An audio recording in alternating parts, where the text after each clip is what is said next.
Hello everyone, कैसे हैं? I hope अच्छे होंगे। और आज का वीडियो मेरा होने वाला है कि लोन लेने से पहले किन किन बातों का हमें ध्यान रखना चाहिए।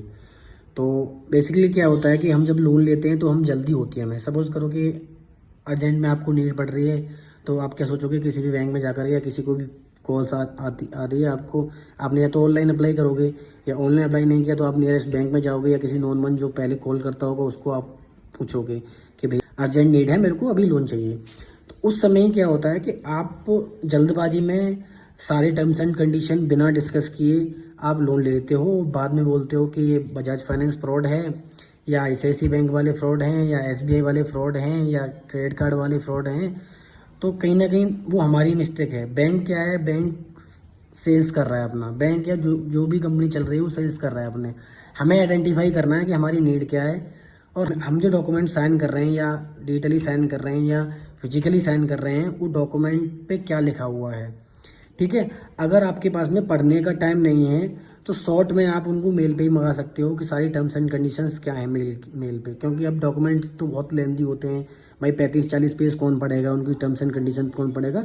तो आप शॉर्ट में उनको चार्ज वगैरह उनसे बोल सकते हो कि भाई ऑफिशियल मेल आईडी पे, अपनी ऑफिशियल मेल आईडी से आप अपनी रजिस्टर्ड मेल आईडी पे मंगा लीजिए कि ये आप जो भी टर्म्स एंड कंडीशन है वो आप मुझे शेयर कर दीजिए शॉर्ट में। ठीक है, एक आपके पास प्रूफ रहता है आगे के लिए ये। ठीक है। अब आपको ध्यान क्या क्या चीज़ रखनी है। ठीक है, कोई भी लोन ले रहे हो, सिक्योर्ड कार लोन ले रहे हैं, ऑटो लोन ले रहे हैं, पर्सनल लोन ले रहे हैं, बिजनेस लोन ले रहे हैं, या कोई होम लोन ले रहे हैं, तो इन सब लोन लेने से पहले आपको क्या चीज़ ध्यान रखनी है।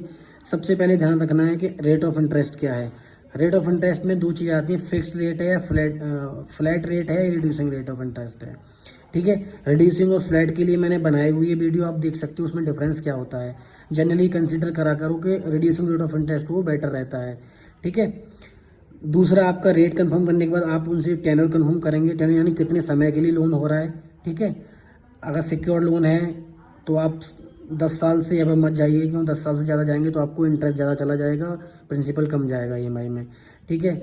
और अगर अनसिक्योर्ड कराते हैं, जैसे पर्सनल लोन लेते हैं, तो आप 3 से 4 साल से ज़्यादा मत जाइए, क्योंकि ईएमआई तो हैवी आएगी, आपको ईएमआई ज़्यादा आएगी नो डाउट, लेकिन उसमें आपका इंटरेस्ट कम जाएगा। अगर जितना आप हायर रखेंगे अपना टेन्योर, नंबर ऑफ डेज या नंबर ऑफ ईयर ज़्यादा रखेंगे, उतना ही ज़्यादा आपको इंटरेस्ट भी करना पड़ेगा। अब क्या होता है कि मैंने कई बार देखा है, कस्टमर्स गवर्नमेंट बैंक में जाते हैं, अच्छे डॉक्टर्स प्रोफेशनल जो अच्छे खासे हैं, उनको फाइनेंस की नॉलेज नहीं होती है जनरली। अब क्या होता है, वो बैंक में गए, बैंक के पास गए, बैंक वाला मैनेजर बड़े अच्छे से उनको स्वागत वेलकम करेगा, अरे सर आइए सर, चाय कॉफी मंगाएगा, और उनको वो कहेंगे सर लोन कराना है, अरे सर हो जाएगा लोन, आप बैठिए, अब 2 मिनट में आपका लोन कराता हूँ, और आप हैंड टू हैंड 1 दिन में पैसा डाल देगा वो। लेकिन डॉक्टर साहब ये भूल जाते हैं कि टर्म्स एंड कंडीशन क्या है, क्योंकि उसने वेलकम इतना अच्छा कर दिया है तो डॉक्टर साहब पूछेंगे ही नहीं उससे क्या डिटेल है। या कोई भी डॉक्टर से हो, जो भी प्रोफेशनल है या जो भी अच्छे कस्टमर है, क्लाइंट है, वो बैंक वाले देखते रहते हैं उन ऐसे बंदों को। ठीक है। अब क्या करेगा, उसने टेन्योर रख दिया 30 साल तक का। मेरे कस्टमर्स जो मेरे पर्सनल कस्टमर्स हैं उनके साथ में भी हो चुका है, मैं इसलिए बता रहा हूँ। 30 साल का टेन्योर कर दिया। अब उनको पता ही नहीं है भाई कि अब वो किस्त दे रहे हैं, 23-24 हज़ार रुपये किस्त जा रही है, ईएमआई कम की जा रही है, ठीक है बढ़िया है। उन्होंने टेन्योर कंफर्म ही नहीं किया। अब 5 साल बाद जाके कंफर्म करते हैं कि भैया इतना कितना बचा हुआ, कि 30 लाख का लोन लिया हुआ था आपने, 5 साल तक ईएमआई भर दी, अभी भी 28 लाख बचा हुआ है, यानी कि 5 साल में वो 2 लाख भी पे कर पाए, जबकि 24-25 हज़ार रुपये की ईएमआई पे कर रहे थे। तो टेन्योर अपना मिनिमम टू मिनिमम रखना है। ठीक है। अगर लोन ले रहे हो तो आपको टेन्योर मिनिमम टू मिनिमम रखना है, अपनी कैपेसिटी के हिसाब देख लीजिए बाकी। ठीक है। कोशिश करिए कि ज़्यादा नहीं होना चाहिए। ठीक है। सिक्योर लोन में 10 साल से ऊपर नहीं जाना चाहिए, अनसिक्योर लोन में बिलो 5 रहना चाहिए। दूसरा, पहला हो गया रेट ऑफ इंटरेस्ट, दूसरा हो गया आपका ये टेन्योर है। थर्ड, आपका चार्जेस क्या क्या हैं। चार्जेस में चेक करिए कि प्रोसेसिंग फीस कितनी है। ठीक है। और रिन्यूअल चार्जेस क्या क्या हैं। जनरली गवर्नमेंट बैंक वाले करते हैं रिन्यूअल चार्जेस का फंडा, बैंक में रहता है ये, गवर्नमेंट बैंक वालों में सिक्योर लोन में। अनसिक्योर में तो नहीं रहता है, सिक्योर में रहता है ये, बैंक गवर्नमेंट बैंक वाले करते हैं। क्या साल रिन्यूअल एंड इंस्पेक्शन चार्ज लगाते हैं, जो कि प्राइवेट बैंक में नहीं लगते हैं। ठीक है। तो चार्जेस चेक करिएगा, प्रोसेसिंग फीस कितनी है, कंफर्म करिएगा कि कितना % आ रहा है, कितना अमाउंट आ रहा है। ठीक है। सारी डिटेल पूछिएगा उनसे, कितना एक बार है या कितने बार कटेगा, साल में कटेगा या कितनी बार कटेगा, तो ये चीज़ कंफर्म करिएगा सारी चीज़ें। ठीक है। और तीसरा आपका आ गया कि लोन बंद कराते टाइम पे हम क्या चार्ज लगेगा, यानी फोरक्लोजिंग चार्ज क्या है। बहुत ज़्यादा मतलब ये रहता है कि NBFC वाले बहुत हैवी फोकलिंग चार्ज लगाते हैं। लोन देने से पहले वो इस चीज़ के बारे में डिस्कस नहीं करते हैं आपसे। चाहे लोन आप इनकेस आपने 5 साल के लिए लोन किया, आपके पास में पैसा आ जाता है 2 साल के अंदर या बंद करना चाहते हैं, तो उस टाइम पे आपको एक 4%, 4.5%, इवन 5% तक का फोरक्लोजिंग चार्ज लगा देते हैं। इस चार्ज से बचने के लिए आपको पहले कंफर्म करना होगा कि कितने समय बाद हम अपना लोन बंद कर सकते हैं, ताकि हमारे फोरक्लोजिंग चार्ज ना लगे। ठीक है। सिक्योर लोन में तो देखिए 1 साल का रहता है, या बैंक टू बैंक वेरी करता है कितने टाइम बाद कर सकते हैं।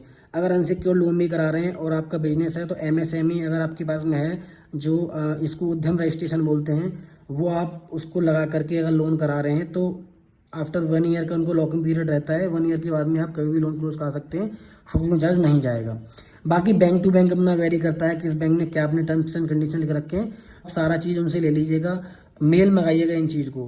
प्रोसेसिंग फीस कितनी है, ROI क्या है, फोरक्लोजिंग चार्जेस क्या हैं, ठीक है, कितने टाइम में हम बंद कर सकते हैं लोन को, ये सारी डिटेल्स आप उनसे ऑफिशियल मेल आईडी से अपने रजिस्टर्ड मेल आईडी पे मंगाएंगे, ताकि आपको भविष्य में ये दिक्कत ना रहे कि इतना हमारे साथ में फ्रॉड हो रहा है।